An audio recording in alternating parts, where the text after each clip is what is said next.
America అధ్యక్షుడు Donald ట్రంప్‌కి American supreme court shock ఇచ్చింది. ఏదైతే ట్రంప్ ప్రపంచవ్యాప్తంగా చాలా దేశాలపైన ఏకపక్షంగా ఇష్టానుసారంగా సుంకాలు విధిస్తూ వచ్చాడో, ఇప్పుడు దానిపైన సుప్రీంకోర్టులో చర్చ ఒక జరగడం నేపథ్యంలో సుప్రీంకోర్టు రియాక్ట్ అయ్యి ఇవి చెల్లవు, ఇవి రాజ్యాంగ విరుద్ధం అని చెప్పి ట్రంప్‌కైతే షాక్ ఇచ్చింది. అయితే ఈ విధంగా సుప్రీంకోర్టులో ఇటువంటి జడ్జిమెంట్ వచ్చేలా అక్కడ పోరాటం చేసింది. సుప్రీంకోర్టులో తన వాదనలు వినిపించిన న్యాయవాది మరెవరో కాదు, ఆయన భారత సంతతికి చెందిన ఒక న్యాయవాది కావడం ఇప్పుడు ప్రపంచవ్యాప్తంగా అతని గురించి వైరల్ అవుతుంది. అంటే ట్రంప్‌కే నిద్ర లేకుండా చేశారు అతను. ట్రంప్ లాంటి దేశ అధ్యక్షుడు తను విధిస్తున్న సుంకాలు ఏదైతే ఉన్నాయో అవి చెల్లవు అని చెప్పేసి వాటికి సంబంధించి డిసిషన్ తీసుకోవాలని చెప్పేసి సుప్రీంకోర్టులో ఫైట్ చేసి మరి ఇటువంటి జడ్జిమెంట్ ఇప్పుడు సుప్రీంకోర్టు కూడా పాస్ చేసేలా అతను తన వాదనలు వినిపించడం అయితే జరిగింది. అసలు ఎవరు అతను, దీనిపైన మరి ట్రంప్ కావచ్చు లేకుంటే మిగతా వారు కావచ్చు ఏ విధంగా స్పందిస్తున్నారు, అసలు ఏం జరిగింది అనేది మనం కంప్లీట్గా ఒకసారి చూద్దాం. సో మనకు తెలిసిందే, ట్రంప్ అధ్యక్షుడు అయిపోయిన తర్వాత అమెరికా ఫస్ట్ అనే ఒక నినాదంతో ముందుకు రావడం, ఎలక్షన్స్ కంటే ముందు కూడా ప్రచారాల్లో ఎక్కువగా అమెరికా ఫస్ట్ అని చెప్పేసి నినాదంతో ఎక్కువగా ఆయన పాపులర్ అయిపోయారు. తను మరోసారి అధ్యక్ష పదవిలో ఎక్కడానికి ఆ నినాదమే కారణం అయిపోయింది. సో ఆ రకంగా ట్రంప్ అధ్యక్షుడు అయ్యారు. అధ్యక్షుడు అయిపోయిన తర్వాత ఇష్టానుసారంగా అన్ని దేశాలపైన సుంకాలు విధిస్తూ వచ్చారు.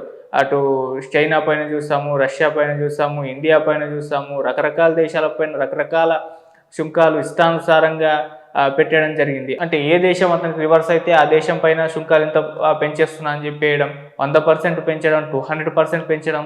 ఇండియా పైన కూడా ఒకసారి 25% పెంచారు. ఆ తర్వాత మళ్ళీ ఒక్కొక్క దానిపైన పెంచడం జరిగింది. అలా ఒక బ్లాక్మెయిల్ లాంటిది చేయడం జరిగింది మిగతా దేశాలని. ఇండియాని కూడా అలాగే రష్యాతో క్రూడ్ ఆయిల్ కొనుక్కోవద్దని చెప్పేసి ఒక రకమైన బెదిరింపు ఇవ్వడం జరిగింది. అయితే ఇక్కడ మనం ఎవరం బెదిరిపోలేదు. ఇక్కడ మోదీ గారు రష్యాతో క్రూడ్ ఆయిల్ని దానికి సంబంధించిన డీల్స్ని చేయడం, మళ్ళీ రష్యా, చైనా వంటి దేశాలతో కలవడం, ఒక్కసారిగా ఇదంతా కూడా ట్రంప్ గుండెల్లో భయం పుట్టించేలా చేసింది ఆ మధ్య.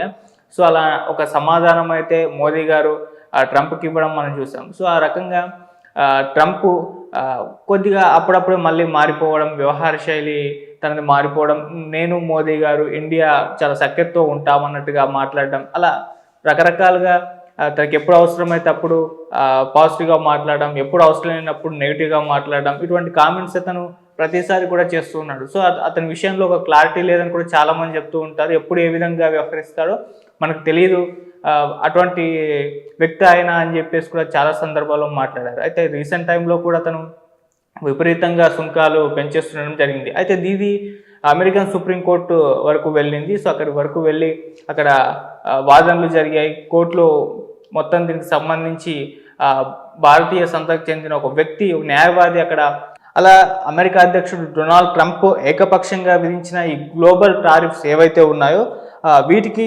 వ్యతిరేకంగా జరిగిన ఈ న్యాయ పోరాటంలో ఒక కీలక పరిణామం చోటు చేసుకోవడం, ట్రంప్కి అగెనిస్ట్గా జడ్జిమెంట్ రావడం, ట్రంప్ విధించిన టారిఫ్లు ఏవైతే ఉన్నాయో అవి చెల్లవు, అవి రాజ్యాంగ విరుద్ధం అని చెప్పేసి అక్కడ సుప్రీంకోర్టు ప్రకటించడం, ఇదంతా కూడా మనం చూసాం. అయితే ఈ తీర్పు, ఈ చారిత్రాత్మక విజయం వెనకాల భారత సంతతికి చెందిన ఒక ప్రముఖ న్యాయవాది, అలాగే అమెరికా మాజీ acting solicitor general Neal Katyal పోరాటం ఉంది. ఇప్పుడు అతని గురించి ప్రపంచవ్యాప్తంగా కూడా వైరల్ అవుతుంది. అతను అంటే కోర్టులో చేసిన ఫైటింగ్ గురించి, అతను తన వాదనలు వినిపించిన తీరు, ఇదంతా కూడా ఇప్పుడు ప్రపంచవ్యాప్తంగా కూడా వైరల్ అవుతుంది. అసలు ఎవరైనా అనేది ఒకసారి మనం చూసుకుంటూ వస్తే, అతను షికాగోలో భారత వలస దంపతులకు జన్మించిన వ్యక్తి అయినా అమెరికాలో అత్యంత ప్రతిభావంతులైన న్యాయవాదులలో ఒకరిగా కూడా ఈయన గుర్తింపు అయితే సంపాదించుకున్నారు. బరాక్ ఒబామా హయాంలో ప్రభుత్వ ఉన్నత న్యాయవాదిగా కూడా పనిచేశారు ఆయన. సుప్రీంకోర్టులో 50కి పైగా కేసుల్లో వాదనలు కూడా వినిపించడం జరిగింది. ఇప్పుడు ఈ తాజా కేసులో కూడా చిన్న వ్యాపార సంస్థల తరపున వాదించారు. అమెరికాలో పన్నులు విధించే అధికారం అధ్యక్షుడికి కాకుండా ప్రజల ప్రతినిధులతో కూడిన ఒక కాంగ్రెస్కు మాత్రమే ఉంటుందని చెప్పేసి కూడా బలంగా వాదించారు. ఈ విధంగా తన వాదనలు సుప్రీంకోర్టులో వినిపించిన నేపథ్యంలో అక్కడ సుప్రీంకోర్టు కూడా దీన్ని దృష్టిలోకి తీసుకుంది, వీటన్నిటిని కూడా పరిగణలోకి తీసుకుంది.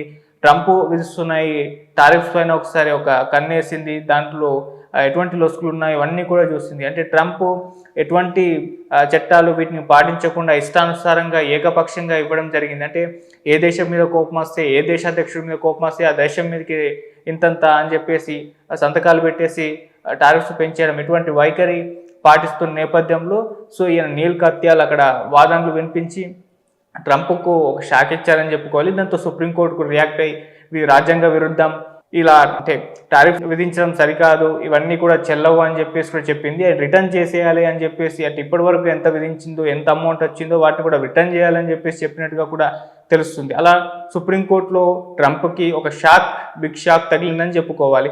అలా ఈ విధంగా ఒక షాక్ తెప్పించేలా తన వాదనలు వినిపించిన వ్యక్తి నీల్ కత్యాల్. సుప్రీంకోర్టు జడ్జిమెంట్ తర్వాత ఆయన రియాక్ట్ అవ్వడం జరిగింది.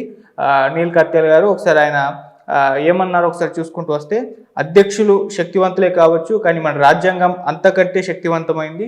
వలసదారుడి కొడుకుగా నేను కోర్టుకు వెళ్ళి ప్రపంచంలోనే అత్యంత శక్తివంతమైన వ్యక్తి చర్యను సవాల్ చేయగలిగాను అని వ్యాఖ్యానించడం జరిగింది.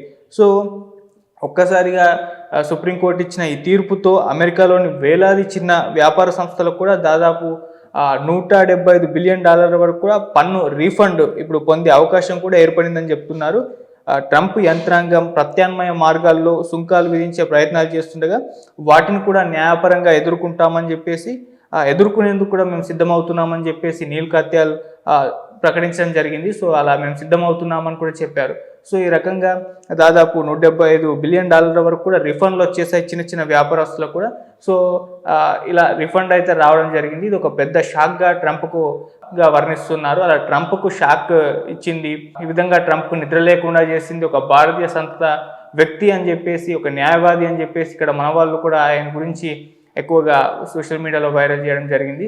సో ఏదేమైనా ఇప్పుడు ట్రంప్కి అగెన్స్ట్గా ఈ జడ్జిమెంట్ రావడం పట్ల ట్రంప్ కూడా కాస్త దీని మీద ఫైర్ అయ్యారని చెప్పేసి చెప్తున్నారు. ఇలా ఎక్కడా జరగదు, జడ్జిల పైన సుప్రీంకోర్టు పైన ఫైర్ అవ్వడం అనేది ఒక అమెరికాలో ట్రంప్కే ఈ విధంగా అవ్వడం అయితే జరిగింది. సో ఏదేమైనా ఈ న్యూస్ మాత్రం ప్రపంచవ్యాప్తంగా వైరల్ అవ్వడం, ట్రంప్కు షాక్ అన్నట్టుగా దీన్ని ఎస్టాబ్లిష్ చేయడం, సో దీని వెనకాల మన ఇండియన్ ఆరిజిన్ ఉన్న వ్యక్తి ఉండడం అనేది ఎక్కువగా వైరల్ అయిపోతుంది. సో అది నీల్ కత్యాల్ ట్రంప్కు నిద్ర లేకుండా చేసిన వ్యక్తి. ఇప్పుడు ఆయన గురించి ప్రపంచవ్యాప్తం కూడా చర్చ అయితే సాగుతుంది. సో ఇక మీదట ట్రంప్ ఈ విధంగా ఇష్టానుసారంగా ఏకపక్షంగా సుంకాలు విధించే రైట్ ఇప్పుడు కోల్పోయారని కూడా చెప్తున్నారు. అంటే ఎవరు కూడా అధ్యక్షుడు ఈ విధంగా నిర్ణయాలు తీసుకోడు, ట్రంప్ మాత్రమే తీసుకుంటున్నాడు, ఇక మీదట తీసుకోపోడు అన్నట్టుగానే అటువంటి ఒక జడ్జిమెంట్ అయితే రావడం జరిగింది. చూద్దాం మరి ట్రంప్ ఇంకా దీని పట్ల ఇప్పుడైతే కోపంగా రియాక్ట్ అయినట్టు తెలుస్తుంది. ఇంకా మున్ముందు ఏ విధంగా చేస్తాడో, ఏం ప్లాన్స్ ఉన్నాయో ఒకసారి మనం కూడా వెయిట్ చేసి చూడాల్సిన అవసరం అయితే ఉంది. Thank you so much.